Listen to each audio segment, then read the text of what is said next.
D'accord. Je suis un partisan quasi intégral de la liberté d'expression, du free speech, comme on dit si bien aux États-Unis, mais comme dans tout ce qui se passe dans notre monde, il y a quelques limites, il y a des normes, et je ne vois pas pourquoi ce serait le seul secteur qui échapperait à cela. Donc je suis en effet tout à fait partisan, surtout dans le contexte français actuel, de rétablir une pleine liberté d'expression des opinions, des pensées qui fâchent ou qui outragent les bien-pensants. En fait, dans ce domaine-là, d'ailleurs, je ne vois pas la moindre limite à apporter. Et ces limites, je les vois, ce sont celles du bon sens classique, uniquement lorsqu'elles assènent des contre-vérités flagrantes et qu'on peut établir factuellement à l'encontre des personnes. Et également, l'autre limite tout à fait classique, c'est celle de l'appel au meurtre. Je prends comme exemple ce qui est advenu en Grande-Bretagne, où en effet c'était sans doute plus qu'aux États-Unis d'ailleurs, sans doute il y avait une quasi-totale liberté d'expression. Maintenant les Anglais s'en mordent les doigts parce qu'ils ont laissé dire n'importe quoi à Hyde Park à tous les extrémistes musulmans, qui évidemment de fil en aiguille se sont cru tout permis, qui avaient lancé des appels au meurtre de Tony Blair en son temps. Et on a vu comment ça a fini, peu à peu, ça a fait germer des terroristes qui sont d'ailleurs passés aux actes. Et je pense que la parole, en effet, elle ne peut être libre qu'avec des gens qui assumeraient la responsabilité de leurs propos, mais la double responsabilité, pas simplement, en effet, en rendre compte une fois qu'ils se sont parlé, mais qu'ils soient responsables en anticipant les effets de ce qu'ils vont dire. Donc à ces deux réserves près, la première, donc ce qui concerne les personnes, ça recouvre le champ tout à fait classique de la diffamation et surtout de la calomnie. Alors je pourrais revenir là-dessus, l'argumenter. Pour le reste, en effet, non seulement je suis partisan, bien entendu, de la liberté d'expression, j'ai d'ailleurs écrit un livre récemment sur ce sujet, hein, La société ouverte et ses nouveaux ennemis, où tout un chapitre est consacré à la dénonciation de ce que Jean-François Revel avait appelé en son temps les nouvelles censures, et c'est de cela que l'on souffre cruellement actuellement en France, et ça d'ailleurs qui explique pour une part le succès sondagier de Marine Le Pen, qui souvent appelle un chat, et comme quantité d'autres intellectuels, je pense en particulier à Pascal Bruckner, à Finkielkraut, etc., et puis bien d'autres. C'est un fait qu'en France, on ne peut plus appeler un chat, et de ce point de vue-là, je me considère comme un farouche défenseur de la liberté d'expression. Ce que je rappelle, ce sont simplement des limites, les limites qui sont celles d'une société civilisée, où il y a tout de même un minimum de respect de la vérité et de respect de la considération des autres qui doit s'imposer. Bien, donc merci.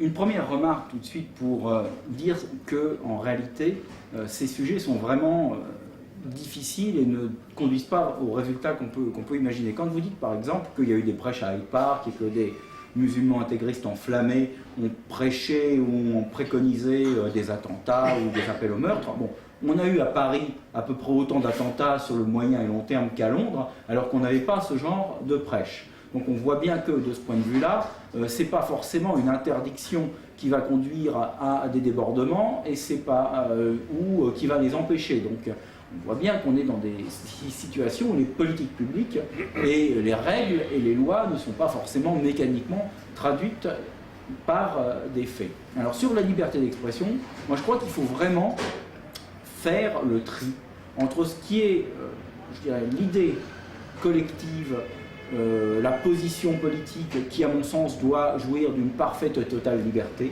par exemple, ou l'analyse historique, même si elle est farfelue, mensongère, outrancière, que des hurluberlus disent que la Shoah n'a jamais eu lieu, qu'aucun juif n'a été gazé, que tout ça c'est une invention ou un complot sioniste.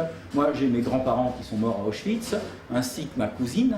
Bon, voilà, je sais, évidemment, je pourrais être particulièrement sensible au sujet. Pour autant, je pense que bon, ils ne feront que se discréditer, et donc ça n'aura véritablement aucune importance, et c'est pas ça qui va changer les choses.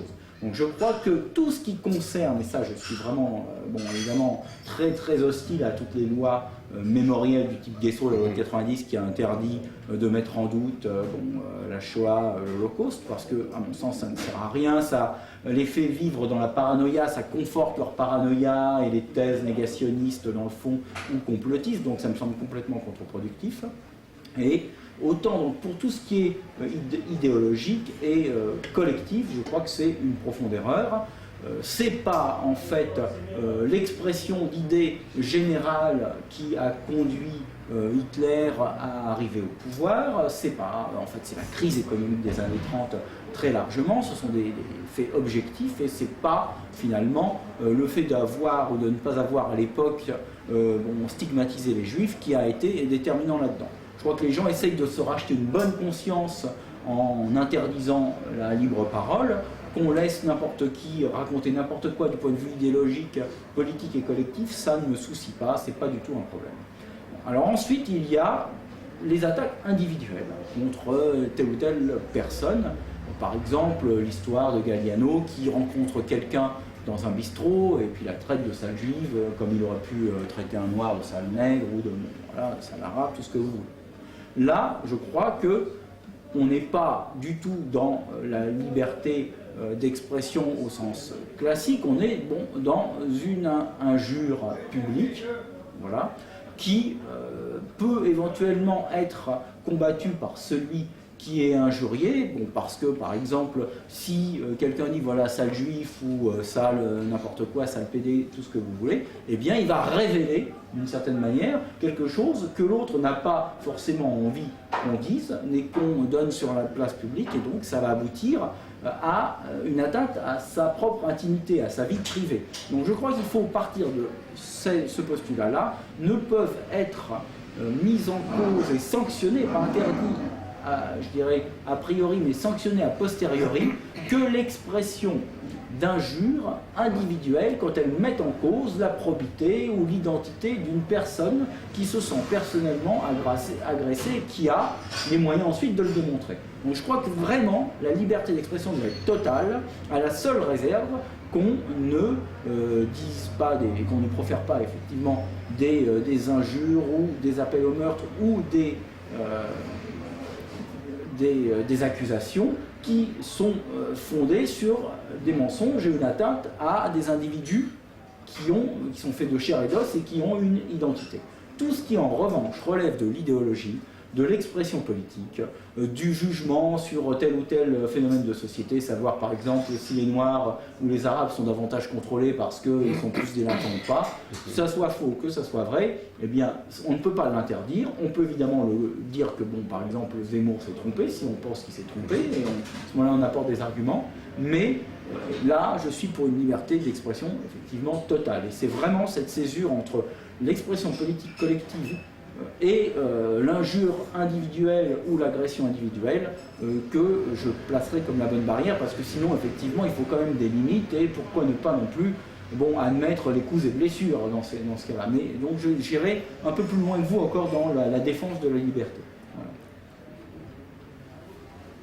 Voilà. Oui, je crains à ce stade que le débat ne tourne court, parce que on est relativement d'accord là-dessus. Moi, j'ai commencé d'entrée de jeu en disant que j'étais un farouche partisan de la liberté d'expression. Je me suis prononcé souvent par écrit, oralement, là-dessus. En effet, je faisais allusion à cette limite dans ce qui peut porter atteinte aux personnes, directement aux personnes. Je serais même peut-être un peu plus, ouvert que vous là-dessus, parce que je pense qu'il faut faire une distinction essentielle entre la qualification que l'on porte sur les gens, par exemple une insulte. Il y a des gens qui actuellement portent plainte parce que tel ou tel les a traités de tristes salopards, d'enculés, de tout ce que vous voulez.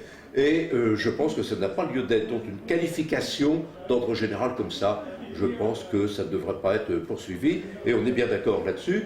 Ce qui doit être proscrit, ce sont les assertions qui énoncent des contre-vérités qui peuvent nuire ou qui sont destinées à nuire à quelqu'un dans sa réputation, dans ses relations aux autres. Et souvent d'ailleurs, la nuisance qui est provoquée par cette énonciation de contre-vérité flagrante et factuelle, c'est quelque chose parfois de pire que des agressions physiques. C'est d'ailleurs, il y a quelque chose qui est révélateur actuellement, c'est le prix qu'attachent les grandes sociétés à leur réputation. Parce qu'à partir du moment où une réputation a été salie, ne serait-ce que par la calomnie, ben, ma foi, les ventes chutent, elles sont parfois obligées de fermer, elles ne s'en remettent pas. C'est dire que tout de même, la manière dont on est perçu par les autres compte énormément, et de ce point de vue, en effet, il doit y avoir une limite ferme qui est imposée à tout ce qu'on peut dire des autres. Donc moi je suis pour une liberté totale de qualification. Je n'aurais jamais dit l'idée de porter plainte ou de poursuivre qui que ce soit. Une fois d'ailleurs, je l'avais dit sur France Culture, si j'étais opposé à un islamiste qui disait mais c'est scandaleux que vous disiez cela, ça devrait être interdit, etc. Je lui ai dit mais je me sens blessé. Alors moi je lui ai répondu, mais si à chaque fois qu'on dit que les libéraux sont en train de provoquer la misère du monde, qui veulent la peau de toutes les petites gens, etc. Si à chaque fois je me sentais blessé et je portais plainte, mais je n'en finirais pas. Donc on peut dire de mes idées tout ce que l'on veut, ça ne me gêne absolument pas. Enfin ça me gêne, ça peut me gêner, ça peut m'irriter en effet, mais ça doit être parfaitement libre. Donc liberté d'opinion totale, c'est-à-dire si à ce point en France on en est loin, on va mettre dans le sens tout à fait inverse, mais en revanche je rappelle la limite de tout à l'heure. Il va peut-être falloir qu'on se trouve d'autres sujets d'affrontement pour continuer le débat, parce qu'en effet, c'est comme ça que ça doit, que ça doit fonctionner. Et même aux États-Unis, où le free speech est la règle, hein, il y a des limites qui traînent, qui tiennent précisément d'ailleurs toujours à la calomnie. La calomnie est sans doute une arme de destruction massive de l'autre, et c'est pourquoi elle doit être sévèrement circonscrite, réprimée, etc. Et je rappelle que, encore une fois, que j'entends par calomnie, non pas les noms d'oiseaux qu'on peut attribuer aux gens, mais leur imputer des actions ponctuelles vérifiables, et alors qu'elles n'existent pas et qui peuvent leur nuire. Évidemment, on ne va pas porter plainte si jamais on m'attribuait, par exemple, d'avoir quelque chose qui est faux, par exemple, que j'aurais séduit des milliers de jeunes femmes dans ma vie, il y en a tout de même nettement moins à ce moment-là. Donc, c'est à l'individu de juger si, en effet, ça lui nuit ou non. Mais si, en effet, on fait courir le bruit que j'aurais assassiné de personnes, ce qui peut valoir évidemment les pires ennuis, non seulement dans ma réputation, mais déclencher en effet des processus judiciaires, etc. En effet, c'est quelque chose qui doit être proscrit. Donc ces limites, elles sont elles-mêmes limitées. Pour le reste, en effet, ma foi, je ne vois pas de motif à restreindre la liberté d'expression. Il faudrait pourtant... Et je suis totalement d'accord avec vous, hein, j'ai d'ailleurs écrit aussi là-dessus. Toutes ces lois, soi-disant mémorielles, sont absolument scandaleuse. On n'a absolument pas le droit de dicter aux gens ce qu'il convient de penser. Et l'effet qui est en train de se produire, c'est que plus personne n'ose s'exprimer librement. Or, si tous les bien-pensants, tous les sbires du politiquement correct savaient ce qui se dit maintenant dans les conversations privées, où les gens d'ailleurs se défoulent, se libèrent, mais il faudrait mettre la France entière en prison. Parce que, en effet, sur le plan du soi-disant racisme, encore une notion qu'on a élargie inconsidérément, quand on pense qu'actuellement, dire du mal d'une religion, c'est compté comme une agression raciste. Voilà quelque chose d'aberrant, d'odieux, de scandaleux, et actuellement, la droite a beau être au pouvoir, elle ne fait rigoureusement rien pour revenir en arrière là-dessus. C'est ça le scandale actuel. Et alors que la droite au pouvoir s'étonne du succès de Marine Le Pen parce qu'elle libère la parole, alors là c'est tout à fait fantastique, n'est-ce pas? Ils récoltent ce qu'ils ont semé en restreignant d'une façon tout à fait inouïe la liberté d'expression et en cautionnant ce que d'autres avant eux avaient fait. Oui, alors pour Marine Le Pen, on va quand même trouver peut-être pas forcément des raisons de ne pas être d'accord, mais en tout cas des raisons de débattre de manière peut-être intéressante. Pour Marine Le Pen et sa montée dans les sondages, on voit effectivement l'effet extrêmement pervers. À partir du moment où on abaisse le seuil du politiquement correct comme ils le font, bon, vous dites elle libère la parole, mais elle libère rien du tout. Qu'est-ce qu'elle a dit? Elle a dit par exemple que c'était pas normal les prières dans les rues. Bon, finalement il y en a d'autres à gauche aussi qui ont fini par le dire, bon, mais c'est évident, c'est illégal, c'est absolument anormal. Bon.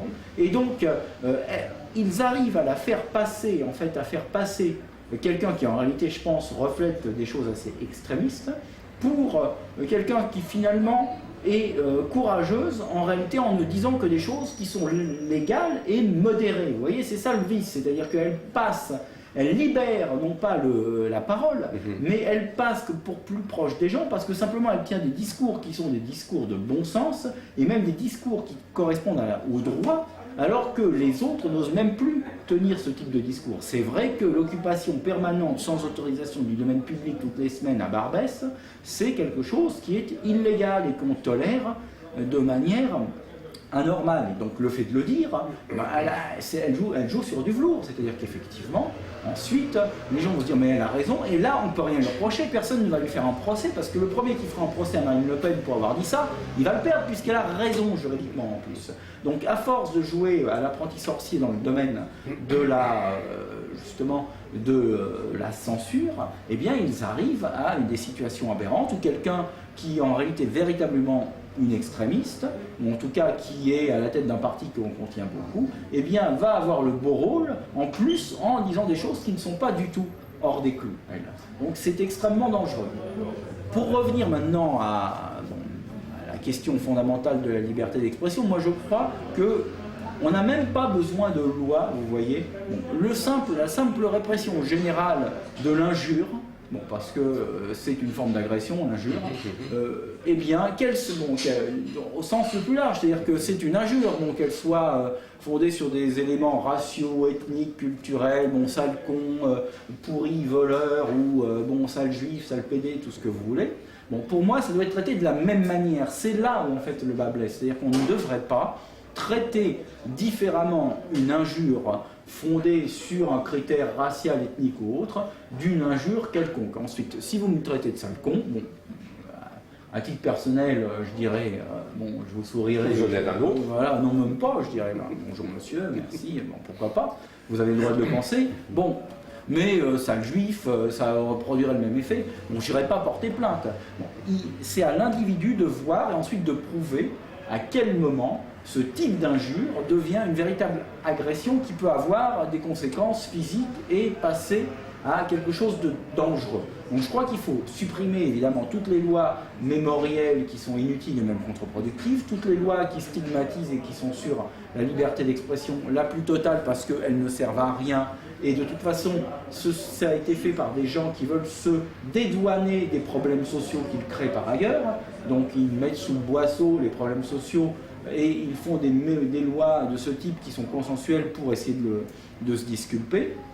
Donc il faut supprimer tout ça. Il ne faut même pas donner en fait de qualification pénale aux injures qui utiliseraient les termes comme juif, noir, arabe, homo, peu importe. Bon, c'est simplement aux individus, s'ils estiment que l'injure les a placés dans une situation finalement d'agression qui les met en danger, eh bien de le démontrer devant un tribunal. Et puis à ce moment-là, voilà, d'une certaine manière, c'est une affaire individuelle. Il faut cesser d'en faire un problème à la fois légal et politique, parce que ça se retourne toujours contre ceux qui ont voulu mettre en place ce type de protection qui sont inutiles. J'en suis bien persuadé, une fois encore, c'est absolument pas ni sa liberté d'expression, ni des interdictions qui ont été faites, qui ont permis à Hitler, ou qui ont permis à Mussolini, ou à tous les dictateurs de venir au pouvoir. Ce sont des conditions diplomatique ou économique ou de crise sociale, mais c'est pas ce genre de choses, ça n'a rien changé. Et croire qu'on va empêcher la diffusion, par exemple, des idées lepénistes en interdisant aux gens de dire que c'est vrai, il y a une surdélinquance dans les milieux d'immigration, eh bien, c'est une aberration qui ne fait que conduire à la montée en fait des votes xénophobes, parce que les gens vont se venger dans l'isoloir. L'isoloir, ça isole, l'isoloir, ça protège, ça dédouane, et bien c'est par l'isoloir qu'ils vont se venger du politiquement correct. Et donc finalement, le grand paradoxe, c'est qu'il renforce l'expression politique en voulant taire un peu l'expression idéologique. Et c'est ça qui est très dangereux. Moi, je crois qu'on est, non pas à la veille, parce que les choses se font toujours à des moments avec une rapidité qu'on ne peut pas maîtriser, mais en tout cas, on est au début, ça j'en suis persuadé, mais depuis quelques temps maintenant, d'une situation qui peut vraiment tourner mal en France, si d'aventure les difficultés économiques qu'on a pu connaître il y a 1 ou 2 ans revenaient de manière encore plus forte, ou si par exemple Marine Le Pen était au 2e tour, était battue mais plus difficilement que n'avait gagné Chirac, mais là par une Aubry ou un DSK qui aurait 60% qu'on ne trouvait le 40%. La grande difficulté, c'est que le lendemain du 2e tour, dans cette situation-là, qui va incarner l'opposition en France? Ça sera le Front National, parce qu'ils auront fait 35 ou 40%. Et donc, dans l'hypothèse où en plus, ce qui à mon avis se passerait assez vite, la gauche serait complètement incapable de faire face à des situations où la crise économique reviendrait, l'opposition, ça serait là pour le coup définitivement le Front National. Et ça, c'est extrêmement dangereux. Et donc, toutes ces lois mémorielles participent à ce glissement qui est un glissement dangereux. Oui. Alors pour ce qui concerne d'ailleurs ces lois mémorielles, moi je vais faire un constat, mais qui va tout à fait dans notre sens commun, c'est que, à ma connaissance, je veux bien être démenti si quelqu'un en sait plus que moi sur le sujet, ça n'existe qu'en France. Dans les autres pays de l'Union européenne, il n'y a pas de telles restrictions, par exemple sur la Shoah, etc. Et il n'y a pas davantage de délire raciste, ni de persécution. Juste là j'interviens, il y a des lois en Allemagne qui sont même plus anciennes qu'en France, qui interdisent de nier le génocide, etc. Ça date des années 80 même. Oui, mais alors c'est peut-être une exception, mais ailleurs je ne connais pas autant de limitations. Et s'il y avait un programme commun d'urgence des partisans de la plus pleine liberté d'expression compatible avec la vie en société civilisée, eh bien je crois que ce serait la révision, l'abolition, la suppression de ces lois mémorielles qui devraient s'inscrire tout à fait en première ligne. Sur cette liberté d'expression, il faudrait se demander pourquoi on a tant voulu la restreindre en France. Je pense qu'il faut mettre ça en connexion avec le développement de ce qu'on vient d'appeler maintenant le politiquement correct, la bien-pensant, etc. Il y a comme une peur en France, et qui a été tout à fait exploitée par les bien-pensants au pouvoir, quel que soit leur bord politique. Il y a une peur, en effet, de la libre parole. Une fois je fais cette comparaison, j'ai beaucoup participé à la lutte anticommuniste dans les années 70, 80, etc. Il y a quelque chose qui est frappant, c'est qu'à l'époque où il y avait un affrontement violent entre communistes et anticommunistes, mais je vais même prendre la défense pour une fois des communistes, jamais ne leur serait venu à l'idée de porter plainte parce qu'on les traitait de tous les noms, de valets de Staline, d'exterminateurs du goulag, de sanguinaires, etc. Et qu'ils en disaient pratiquement autant de la part des pro-capitalistes, mais ça ne venait à l'esprit de personne de porter plainte et de demander une réduction de la liberté d'expression. Et Dieu sait si les affrontements étaient violents dans les années 60, 70, 80. Qu'est-ce qui s'est passé depuis? C'est cette foutue mauvaise conscience, cette culpabilité d'une partie des Occidentaux à l'égard de tout ce qui se passe dans les pays qu'on appelait jadis du tiers-monde, n'est-ce pas? Ça veut dire que les restrictions, les réductions, les atteintes à la liberté d'expression actuelle, elles ont une source bien précise, n'est-ce pas? C'est tout l'héritage et les manifestations de cette mauvaise conscience, de cette haine de soi qui est cultivée à outrance, surtout à gauche, mais qui a cancané la droite, qui est à l'origine de cela. Alors évidemment, c'est plus ou moins sensible selon les pays. Il y en a où on s'en fiche complètement. Je doute par exemple qu'en Italie, ça fasse ni froid ni chaud à qui que ce soit, tout cela. Mais en France, peut-être à cause d'un certain héritage et puis de la toute-puissance de certaines idéologies, c'est devenu une chape de plomb. Et ce que je dénonce particulièrement, c'est le fait que non seulement il y ait une législation qui permette à des ligues factieuses, soi-disant antiracistes, de porter plainte pour un oui, pour un non. Or, il faut également analyser ça. Le fait de porter plainte contre quelqu'un, c'est destiné à le déstabiliser, c'est destiné à l'épuiser, c'est destiné à ce qu'il vire à l'autocensure. L'autocensure est également un phénomène central actuellement, puisqu'à force qu'il y ait des dépôts de plainte, des poursuites, des dénonciations, des mises au banc d'infamie, eh bien, beaucoup de gens en sont venus à ne plus oser dire ce qu'ils pensent. Donc, la liberté d'expression, lorsqu'elle est étriquée à ce point-là, c'est quelque chose de parfaitement scandaleux. Et de ce point de vue, moi je pense qu'on ne vit plus du tout dans une société civilisée en France, une société de sauvages, où n'importe quel salopard peut immédiatement utiliser des lois scélérates pour essayer de nuire et d'empêcher non seulement de parler, mais d'exister ce qui ne lui convient pas. C'est pourquoi, en effet, je réitère mon vœu de mettre à bas, de démanteler, comme en même temps dire à gauche, de démanteler tout cet appareil législateur qui empêche de librement s'exprimer dans les limites dont nous venons de parler. Oui, moi je crois que, bon, pour reprendre et aller plus loin, pousser plus loin votre raisonnement, il faut faire, c'est le juriste là qui va parler, une différence entre ce qui est pénal et ce qui est civil. C'est ça le vrai problème. C'est-à-dire qu'il ne devrait pas y avoir de sanction pénale à la liberté d'expression. C'est-à-dire que la société n'a pas en tant que telle à dire, à stigmatiser telle ou telle opinion sur telle ou telle chose, telle ou telle idée, tel ou tel sujet.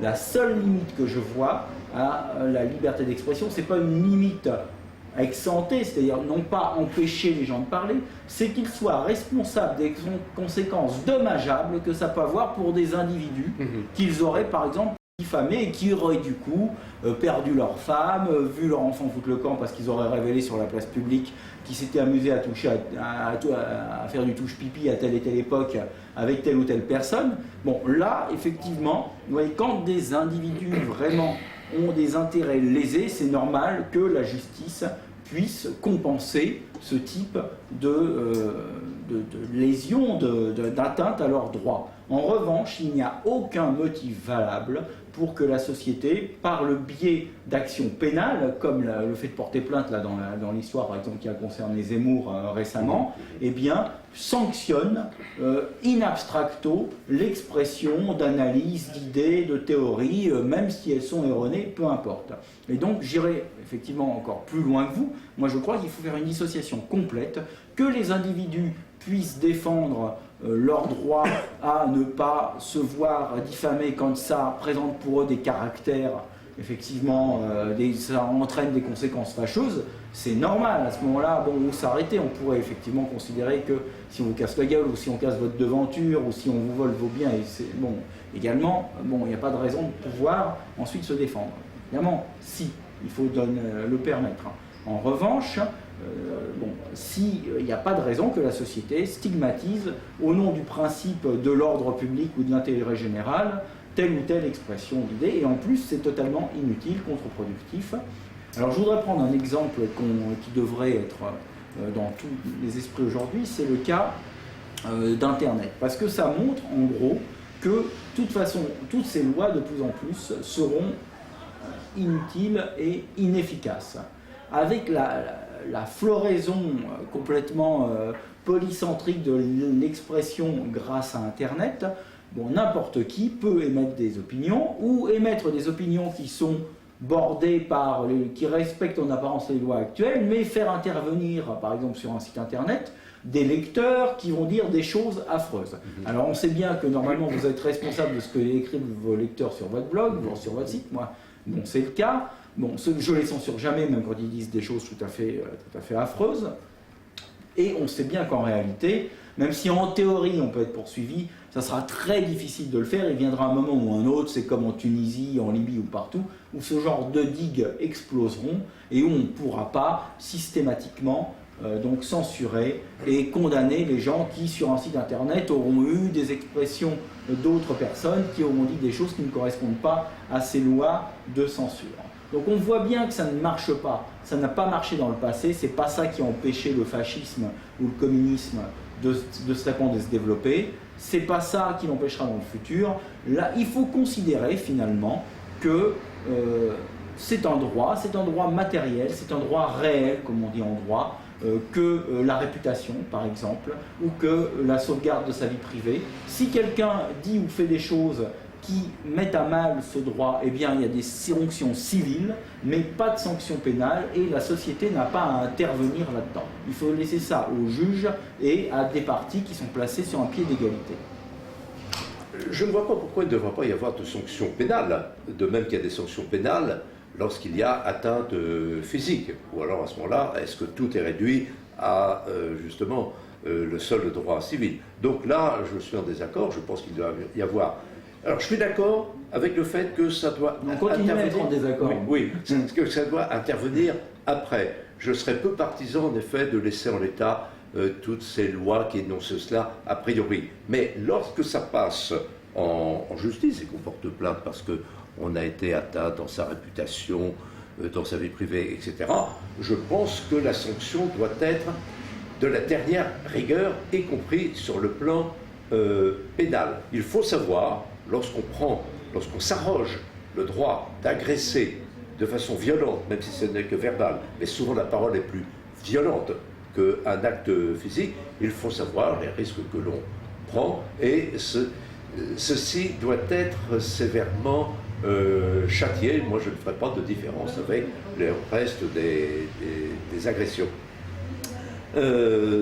Donc, voilà la nuance que j'apporterai. Je vais revenir sur un point dont on avait parlé tout à l'heure, mais on est relativement d'accord là-dessus, mais il faut pousser plus loin l'exploration de cela. C'est toutes ces lois qui interdisent de nier l'existence de tel ou tel phénomène.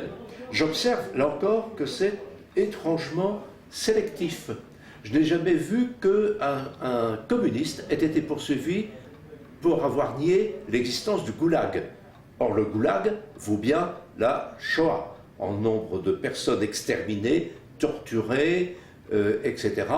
Ma foi, il y a tout de même là un challenge qui a été vigoureusement remonté par les communistes. Or, c'est vrai qu'on n'en finirait pas. Là-dessus, en effet, je crois qu'il faut également cesser les choses. Il y a tout de même un point sur lequel je voudrais attirer l'attention, c'est dans la mesure où pourrait se glisser l'affirmation de n'importe quoi, du fait que, par exemple, tel ou tel phénomène n'a pas existé dans des manuels scolaires, que ce soit privés ou publics, parce que alors là, on prend notre risque, et rien n'étant plus malléable et influençable qu'un esprit d'enfant, là, on peut arriver à faire croire n'importe quoi. Donc là, je poserai tout de même une limite. Je fais partie de ceux qui ont combattu, il y a une vingtaine d'années, les manuels d'histoire en France qui niaient qu'il y ait eu goulag, qui niaient qu'il y ait eu répression en Union soviétique, puisque ça, c'était en effet le credo, et pratiquement des gens pouvaient avoir une mauvaise note en passant le bac, parce que dans leur copie, ils disaient, mais si, il y a eu le goulag, puisqu'en effet, les manuels disaient, mais non, il ne s'est rien passé, il y a eu quelques excès dans la répression des partis bourgeois, etc. Donc il n'y avait pas de loi qui l'empêchait, mais bizarrement, il n'y a toujours pas de loi d'ailleurs qui prévoit ça. Comme par hasard, ça ne porte que sur l'héritage de mauvaise conscience, de haine de soi, de culpabilisme exacerbé des Occidentaux à l'égard des ex-colonisés. C'est là qu'on voit la mauvaise foi, d'ailleurs, incroyable, des auteurs de ces lois mémorielles. Alors, ou bien ça concerne tous les manquements à la vérité historique établie, il y a bien eu un goulag, il y a bien eu des dizaines de millions de gens exécutés, de massacrés et de torturés, et quiconque le nie doit être poursuivi en justice, ou alors on se rend compte en effet qu'on n'en finira pas, et que, là je suis bien d'accord, c'est peu à peu, d'ailleurs c'est ce qui s'est passé, peu à peu, en effet, même les communistes ont dû admettre qu'il s'était passé un certain nombre de choses. Donc, quelle que soit l'horreur de la négation d'un certain nombre de réalités historiques, c'est en effet, au temps qui passe, au débat, etc., de faire que peu à peu la lumière se fasse. Il y a un autre point sur lequel je voudrais attirer l'attention, c'est est-ce qu'il faut intervenir lorsque tel ou tel crie ou profère des imputations collectives. Tous les ceux-ci sont des ceux-là. Alors là, moi, j'admets, lorsqu'il s'agit d'une simple qualification, ma foi, pourquoi pas. Hein. Tous les Français sont des salopards, etc. Il faut d'ailleurs aller en banlieue pour voir qu'il y a un certain nombre d'insultes racistes qui sont rigoureusement jamais poursuivies. Les Blancs sont des porcs, les Français, etc. Alors là, ça laisse la justice de marbre et les associations antiracistes se gardent bien d'intervenir. Comme c'est curieux, n'est-ce pas? C'est pourquoi il y a quelque chose tout de même d'assez louche, c'est le moins que l'on puisse dire, et de tout à fait venimeux derrière ces pseudo-lois qui limitent la liberté d'expression. Oui, dans certains domaines. Mais à partir du moment, par exemple, où il y aurait des paroles du genre « tous les ceux-ci sont des assassins d'enfants », là, on arrive à une zone limite. Alors, un individu, dans la mesure où il se reconnaît comme appartenant à un ensemble plus vaste, peut se sentir personnellement blessé. J'admets que c'est une situation limite, mais ça vaut le coup, je n'ai pas de religion là-dessus, mais pour moi les choses ne sont pas tranchées. À partir du moment où l'imputation factuelle touche un ensemble, une collectivité à laquelle on se sent appartenir, eh bien logiquement, puisqu'on est la partie d'un tout à ce moment-là, il est normal qu'on se sente personnellement blessé, puisque je suis un membre de cet ensemble. On m'accuse personnellement d'avoir été un assassin, d'avoir torturé ou d'avoir pillé, etc. Donc il y a des zones limites auxquelles il faut être attentif, parce qu'encore une fois, je crains, en ne mettant pas suffisamment de bornes précises, y compris peut-être dans la situation dont je viens de parler, que vivre en société devienne absolument invivable, que ce soit qu'il faille se méfier de tout, qu'on passe son temps à être... Parce que actuellement, tout de même, on fait relativement attention à ce que l'on dit, c'est peut-être un effet excessif des lois de restriction de la liberté d'expression en France, mais je pense qu'on n'a rien vu à côté de ce qui se passerait si la parole était totalement libérée, s'il ne se passait rien, même parfois, parce qu'on peut, à partir du moment où ce serait massif, il y aurait tellement de poursuites, c'est ça, il faut bien réfléchir aux conséquences de ce qui se passerait à ce moment-là. Si la parole était absolument libre, même dans la qualification des autres, je pense que la seule chose à faire serait de rester caché chez soi, de ne plus avoir affaire à autrui, parce que la moindre chose que l'on ferait pourrait être en effet calomnié, objet de diffamation, on pourrait affirmer n'importe quoi. Donc moi je tiens tout de même beaucoup à cette notion de vivre dans un monde civilisé où on observe de soi-même une certaine retenue dans l'appréciation que l'on porte sur les autres. Si cela n'existe pas, en effet, c'est une autre manière de dire que ce sera la guerre de tous contre tous, et je ne vois pas du tout l'avantage de ça. Vivre dans une société civilisée, ça implique des restrictions, ça implique une autodiscipline. Comme tout le monde est loin d'être capable de pratiquer une telle autodiscipline, il y a tout de même un problème qui se pose. Moi, je ne suis pas du tout, je ne fais pas dans l'angélisme, et je ne prends pas du tout mes compatriotes. Oui, mais j'essaie de vous priver de votre liberté d'expression. Ah oui, ça marche. Et donc, il faudrait être attentif à cela. Bien. Moi, je ne suis pas du tout d'accord, parce que là, je vous sens quand même glisser vers effectivement des justifications théoriques un peu filandreuses et pas très nettes à ce qu'on pourrait présumer qui permettrait d'interdire aux gens. Je crois que vraiment, dès lors qu'on est dans l'expression, dans l'imputation globale, tous les juifs sont des assassins qui, au moment de la Pâque, s'emparent de petits garçons chrétiens, les saignent, font bouillir le sang, et puis bon, les mangent ensuite en récitant des psaumes. Bon, c'est ridicule, ça ne prête pas à conséquence, ça ne convainc que les plus abrutis qui sont déjà convaincus, donc ça n'a pas vraiment d'importance. Moi je crois véritablement que tout ce qui concerne, tout ce qui limite, tout ce qui borne la liberté d'expression, l'idée générale ou même d'imputation à des groupes collectivement, ça n'a pas d'influence.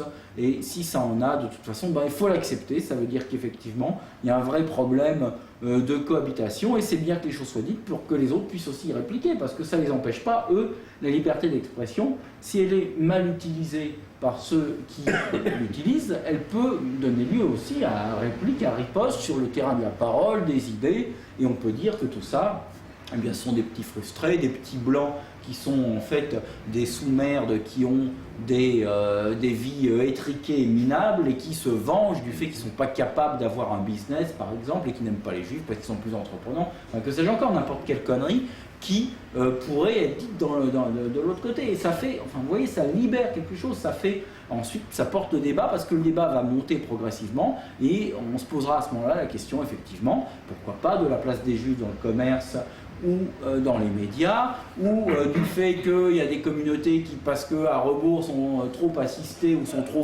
qu'il y en a beaucoup plus qui sont fonctionnaires, etc., qui n'ont jamais pris l'habitude de travailler vraiment suffisamment dans le privé. Enfin, on peut poser de proche en proche, après avoir dit beaucoup de conneries par le tamis de la raison, on peut finir par poser des bonnes questions sur la réalité sociale.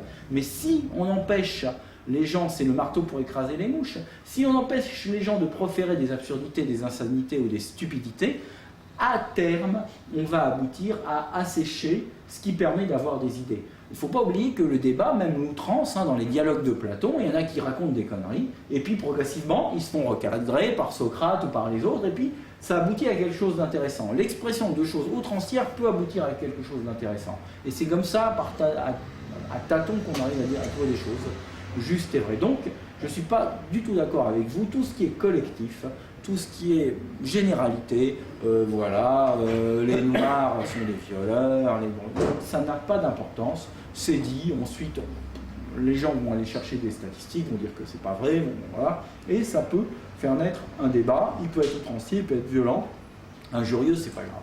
Non, une fois encore, à part la mise en cause personnelle, individuelle, fondée sur des choses fausses qui portent des atteintes matérielles aux individus, je ne vois pas ce qu'on peut, non pas interdire, mais je dirais, moi je suis pour qu'on limite, qu'on libère et qu'on puisse tout dire.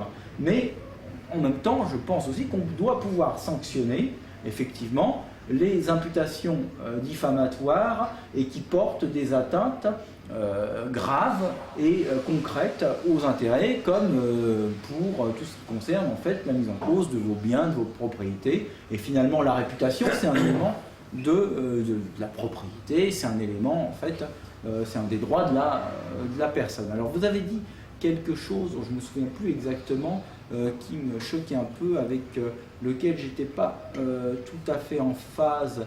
Ah oui, sur le civil et le pénal. Non, je ne suis pas d'accord avec vous. Le pénal, qu'est-ce qui différencie le pénal et le civil? Le pénal, c'est que ça peut conduire à des peines privatives de liberté. D'accord ? Bon. Que Galliano veuille tirer une pauvresse par les cheveux en la traitant de sale juive, bon, s'il la tire par les cheveux, bon, ça va lui faire mal, il la traite de sale juive, bon, voilà. Elle porte plainte, elle réclame des dommages et intérêts, bon, elle obtient réparation, condamnation, moi, évidemment, ça ne me choque pas, tant pis pour lui, bien fait pour sa gueule. En fait, si je ne veux pas qu'on pénalise la chose, c'est aussi parce que je pense que, sauf si évidemment ça devient des vraies atteintes à l'intégrité physique, il n'y a pas de raison d'embastiller les gens, vous voyez. Bon, je suis très très attentif et très soucieux de la défense de la liberté, et donc il n'y a pas de raison d'embastiller les gens pour ça. Et le problème des sanctions pénales, c'est qu'elles sont très très souvent, la plupart, potentiellement, même si c'est rarement appliqué, accompagnées de peines privatives de liberté. Et donc la pénalisation de la liberté d'expression est potentiellement dangereuse, parce que par exemple Zemmour, là, il a été condamné à 3 francs 6 sous avec donc du sursis sur une peine d'amende, mais il risquait aussi éventuellement des peines de prison. Hein. Et donc personne n'envisageait que ce fût appliqué, mais c'était potentiellement applicable. Et c'est ça qui est extrêmement dangereux. C'est-à-dire que vous êtes potentiellement, quand les choses sont mises sur le plan pénal, en situation de vous retrouver encristé derrière des barreaux, parce que vous avez dit des choses. Bon, quelqu'un qui dit demain, effectivement, les Juifs racontent n'importe quoi, c'est de la connerie, il n'y en a pas eu un seul qui a été gazé, on a gazé que les poids Auschwitz, comme disait l'Arcade Pellepoix de sinistre mémoire. Hein. Bon, eh bien, ce gars-là, effectivement, on peut le foutre en prison, et même à un niveau beaucoup plus faible, Zemmour, il aurait pu éventuellement faire de la tôle pour avoir dit ce qu'il a dit. Donc je crois qu'il faut vraiment, vous voyez, être très très sourcilleux là-dessus, ne sanctionner que du point de vue civil ce qui porte une atteinte réelle, et tout ce qui est collectif, même le plus outrancier, et tout, bon, bien, on peut le laisser s'exprimer, de toute façon ça permettra à la partie adverse de faire valoir ses arguments, et je pense que ça finira par faire évoluer le débat, et ça en tout cas ne créera pas de frustration qui se traduise ensuite dans les urnes. Oui, alors là on est dans de vrais désaccords. Alors je maintiens ce que je disais à propos du pénal, et je ne vois pas où est le problème si on prive de liberté un salopard qui a pris l'initiative, la personne ne lui demandait rien, de violer les droits des autres en s'exprimant de telle ou telle manière, de telle sorte que par le jeu des conséquences de la diffamation de la calomnie, ça lui rend la vie impossible. Et je suis d'autant plus attaché à la sanction pénale que je suis adversaire du tout fric. C'est ça les dommages-intérêts. On règle tout par le fric. Or, pour moi, ça ne règle rien. C'est ce que disent d'ailleurs les gens lorsqu'on leur propose des dommages-intérêts, lorsqu'ils ont perdu un être qui a été assassiné. Non. Ou alors ça arrive à justifier en effet qu'on est dans une société totalement pourrie par l'argent, où tout ne se règle par ça. Donc, du point de vue de la loi morale, tout ne se règle pas par l'argent. Je crois d'ailleurs qu'il devrait intervenir le moins possible. Il faut que la sanction fasse mal. Et la sanction qui fait mal, une peine, c'est quelque chose qui doit être pénible. Et par conséquent, ça doit se manifester sur le plan pénal, dans les limites que j'ai indiquées tout à l'heure. Deuxièmement, le fait de dire tous les ceux-ci se sont rendus coupables d'avoir fait cela. Mais il est parfaitement faux de dire que ça n'entraîne pas de conséquences. Les pogroms qui ont lieu dans l'Europe orientale et en Russie à la fin du XIXe siècle et au début du XXe siècle, ont été provoqués par cela, n'est-ce pas? Et pas simplement à ce moment-là. Moi, j'ai lu avec attention les études historiques de l'historien américain Browning sur tout ce qui s'est passé dans la construction de la solution finale. Or, qu'est-ce qui a fait que, par exemple, en Pologne, dans certains pays de l'Est, en Roumanie, en effet, il y a eu des massacres de juifs qui ont été, sans que les nazis soient pour quoi que ce soit, c'est parce que circulaient ces rumeurs de gens qui se croyaient la liberté de dire que les juifs, en effet, étaient ceux qui mangeaient des enfants, etc. Or, auprès des esprits faibles, qui sont malheureusement la majorité des gens, n'est-ce pas? Moi, je n'ai pas du tout une vie optimiste de l'espèce humaine de ce point de vue-là, j'y reviendrai dans mon troisième point. Eh bien, en effet, les rumeurs diffamatoires, celles qui avancent que les ceux-ci ont fait cela, peuvent avoir des conséquences sérieuses. C'est ce qui se vérifie d'ailleurs actuellement dans un certain nombre de pays musulmans avec les intégristes. Ils font courir un certain nombre de choses, ce qui fait que se développe, que ça entretient une haine homicide. Donc les paroles peuvent porter, en effet, s'exprimer, c'est pas simplement dans l'air du temps, c'est avoir une vision vraiment très limitée des choses. Les paroles sont des actes, on agit par le verbe.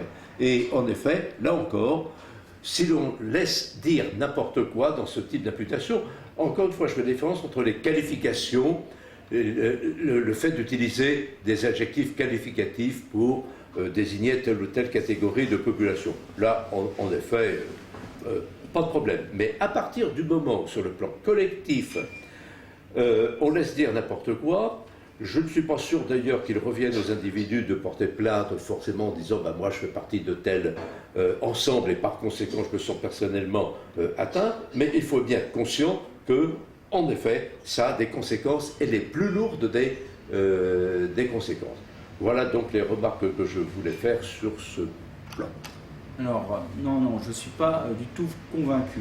D'abord, vous parlez des rumeurs, mais justement, vous voyez, la rumeur, ça se propage par de l'expression de bouche à oreille, dans les familles, dans les villages, au coin des rues, sur les marchés. C'est pas du tout l'expression publique de gens qui veulent s'adresser à des gens qui ne sont pas directement en face d'eux. Et donc ça, à moins de mettre un flic derrière chaque babouchka sur un marché en Russie ou chaque paysanne polonaise, eh ben, vous n'arriverez jamais à les faire taire. Donc on voit bien que ça n'a pas de sens, c'est-à-dire que ça se propage justement et personne ne peut l'empêcher, ça se propage parce que c'est vraiment du bouche à oreille et rien ne pourra faire contre quoi que ce soit contre ça. S'il y a eu des pogroms en plus, c'est lié et qui ont conduit effectivement à des phénomènes antisémites très violents dans ces pays-là, indépendamment de toute la politique des nazis qui ont finalement ont rechaussé les bottes des Cosaques et des Tsars et de toutes les exactions antisémites qu'il y avait en Europe de l'Est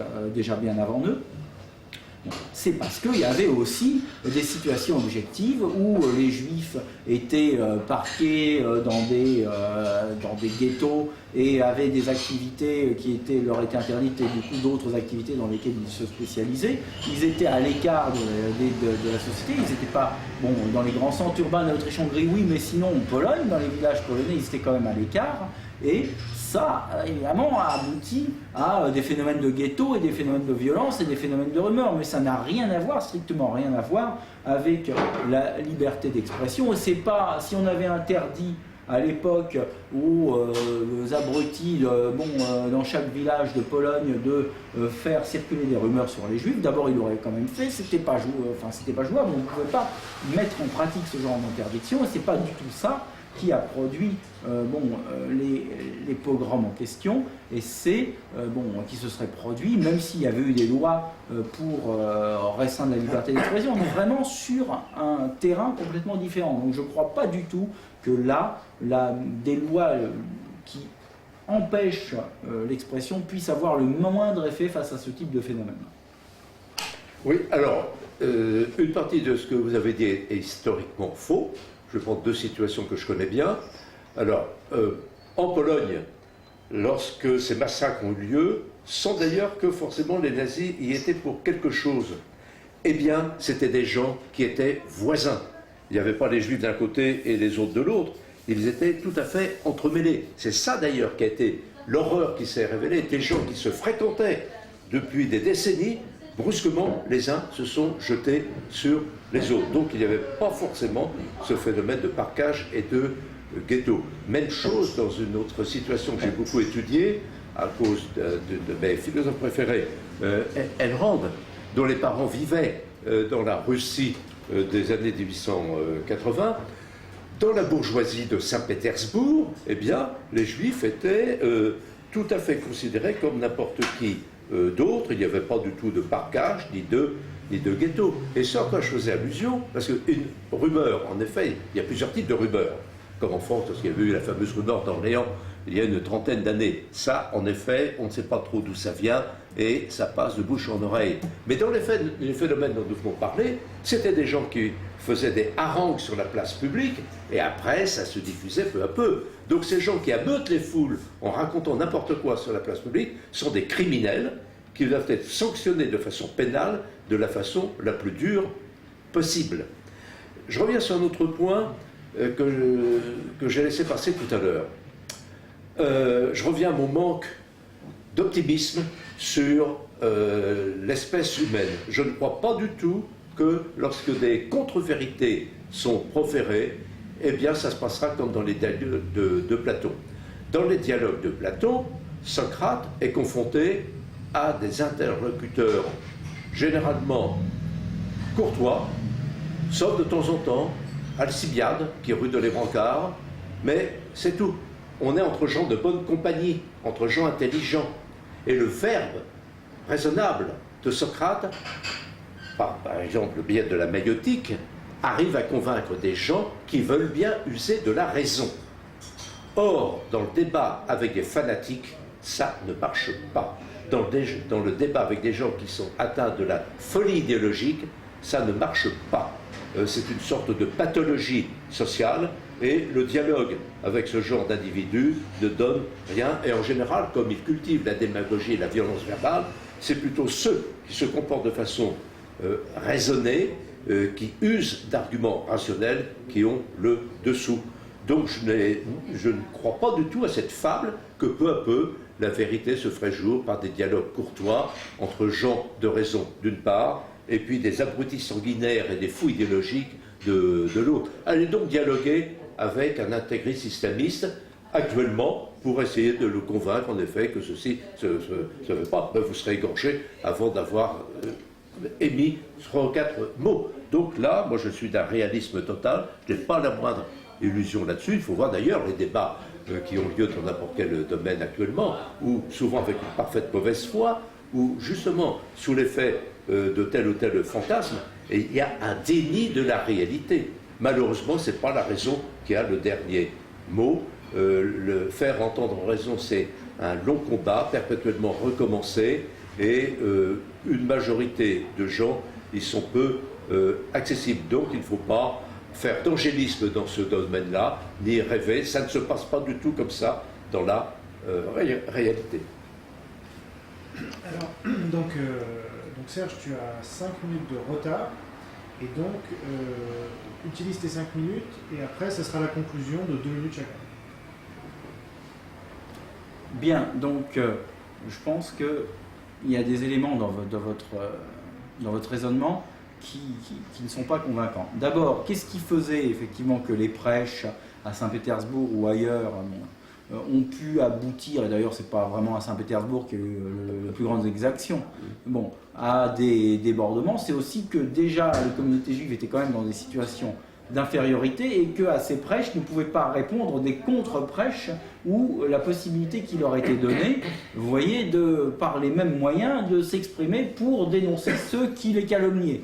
Donc ça, bon, ce qui s'est traduit par ce qui a conduit à ces exactions antisémites, c'est d'ores et déjà la situation d'infériorité dans laquelle les Juifs étaient. C'est pas parce qu'il y avait des cons qui racontaient n'importe quoi, c'est parce qu'eux ne pouvaient pas véritablement répliquer et se défendre, parce que le régime tsariste les y autorisait pas. Donc c'était là le nœud du problème et le cœur du problème. Donc je ne crois pas là non plus que bon, il faille, ça puisse justifier qu'on les fasse taire autoritairement. Deuxièmement, vous me dites les extrémistes musulmans, les fanatiques qui vont dire ci ou ça, vous ne pourrez jamais leur répliquer parce qu'ils vous égorgeront avant, mais bon, ça ne veut pas dire qu'il faut répliquer à tout le monde. On peut laisser aussi des crétins dire n'importe quoi dans leur coin, et ça finit par s'émousser. Quand vous voyez par exemple un certain nombre d'individus qui ont pu dire des choses, des grandes énormités, comme le fait pratiquement qu'il n'y a pas eu d'attentat le 11 septembre ou tout ce que vous voulez, eh bien, ça finit par s'étioler, ça finit par se détruire lui-même, ce type de discours. Et donc, je crois qu'il faut être un peu plus optimiste que ça. Je crois que la liberté, effectivement, finit par générer, à moyen et long terme, des choses positives et bonnes qui vont discréditer, parce qu'ils vont être... si on ne leur répond pas, ils vont être dans l'emphase, dans la surenchère, dans l'inflation de l'outrance de leurs argumentaires, et ça va apparaître de plus en plus comme pour ce qu'ils sont, c'est-à-dire des individus ridicules. Et ça, les gens vont finir par le capter. Alors, vous n'êtes pas, je le sens bien, véritablement un démocrate, c'est-à-dire que vous pensez que le peuple peut se faire guider, tromper par ce genre d'individus, et que ça peut aboutir à des choses très négatives. Moi, je dirais que c'est toujours jusqu'à un certain point. C'est-à-dire qu'effectivement, c'est la fameuse phrase sur on peut tromper quelqu'un tout le temps ou tout le monde une fois, mais jamais tout le monde tout le temps. C'est la même chose pour la démocratie et la liberté d'expression. C'est-à-dire qu'au bout d'un moment, effectivement, il y a des aberrations, des absurdités qui peuvent convaincre une fois, un temps, mais le jeu répété des choses fait qu'au bout d'un moment, ça ne marche plus. Et c'est ça le meilleur antidote contre les mensonges, contre les appels à la haine et contre les idées les plus aberrantes.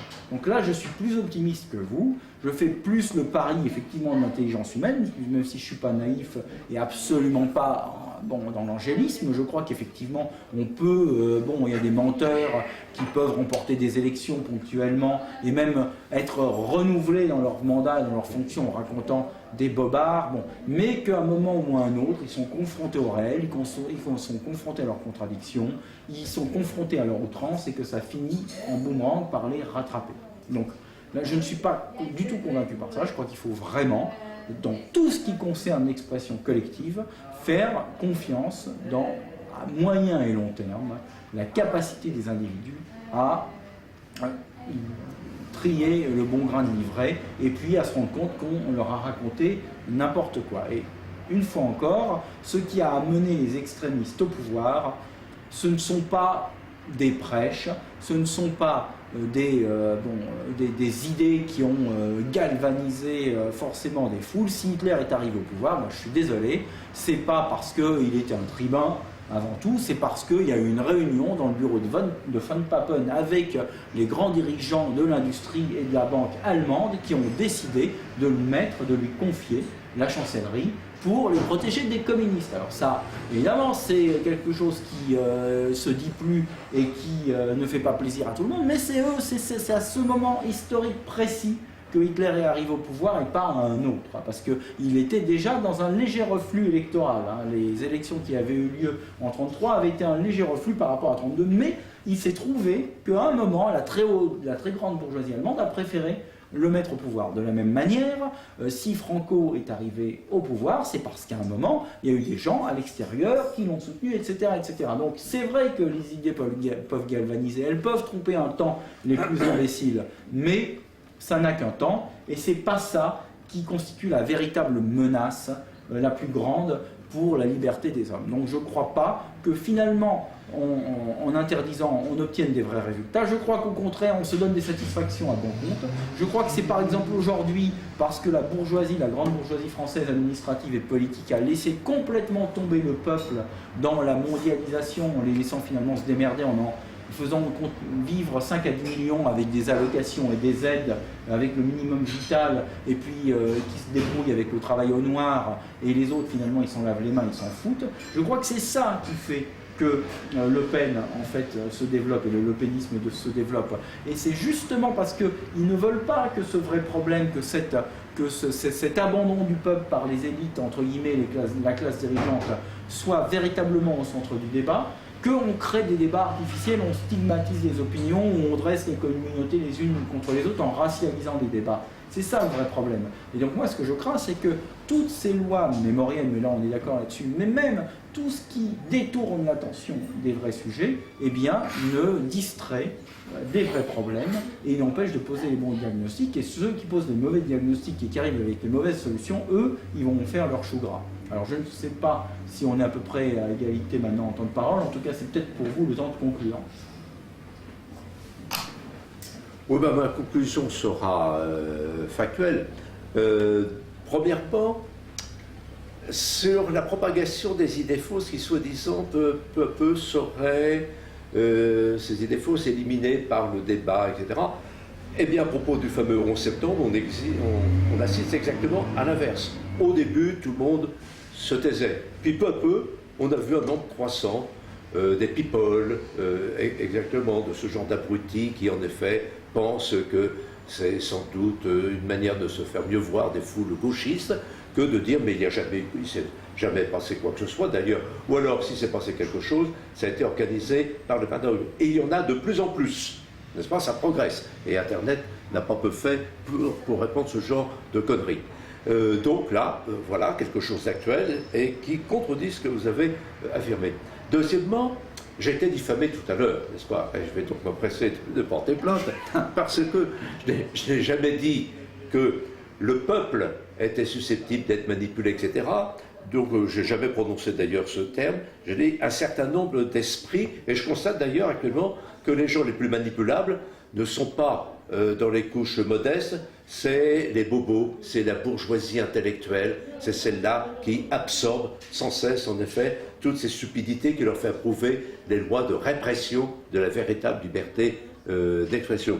En fait, le fin mot d'histoire, c'est ça ne tient pas du tout au social. Ça tient au fait qu'il y a une nature humaine, mais cette nature humaine, elle est diverse, et une partie des individus, quel que soit le moment de l'histoire, quelle que soit la société, est en effet encline à se comporter de telle ou telle façon, qu'elle fasse partie du prolétariat, de la bourgeoisie, du peuple, des people, etc.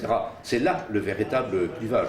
Je ne crois pas du tout à toutes ces explications déterministes sur le plan social, et loin de moi de penser que seuls les gens du peuple, au contraire, c'est eux qui font souvent preuve de plus de bon sens. On en a actuellement la preuve, ceux qui se laissent le moins embobiner par tout ce qui est diffusé par les médias et ceux qui tiennent dans leurs mains l'expression actuellement. Bien, alors, sur le 11 septembre, je ne sais pas d'où vous tirez cette observation. Moi, je n'ai pas le sentiment que les théories complotistes se répandent et gagnent en esprit. Peut-être qu'il y a une libération de la parole et que ceux qui le pensaient ou ceux qui veulent faire chic le disent un peu plus, mais je ne crois pas que ça convainc plus aujourd'hui qu'il y a bientôt 10 ans, que tout ça ait pu être organisé par la CIA, ou que d'ailleurs même les tours du World Trade Center sont encore debout, simplement on les a peintes aux couleurs du ciel pour faire croire en fait qu'elles ont disparu. Pourquoi pas, on pourrait aller jusque là. Non, je crois que ça ne se répond pas plus. Alors, je suis peut-être trop optimiste, mais une fois encore, non, il n'y a rien qui doive justifier qu'on puisse tordre le cou à cette liberté. Donc moi je suis effectivement pour une liberté totale. Je ne crois pas que l'État a à se mêler de réprimer par des lois la liberté d'expression. C'est une affaire d'individus si leurs intérêts sont lésés. Pour revenir à ce que vous avez dit précédemment, c'est pas du matérialisme.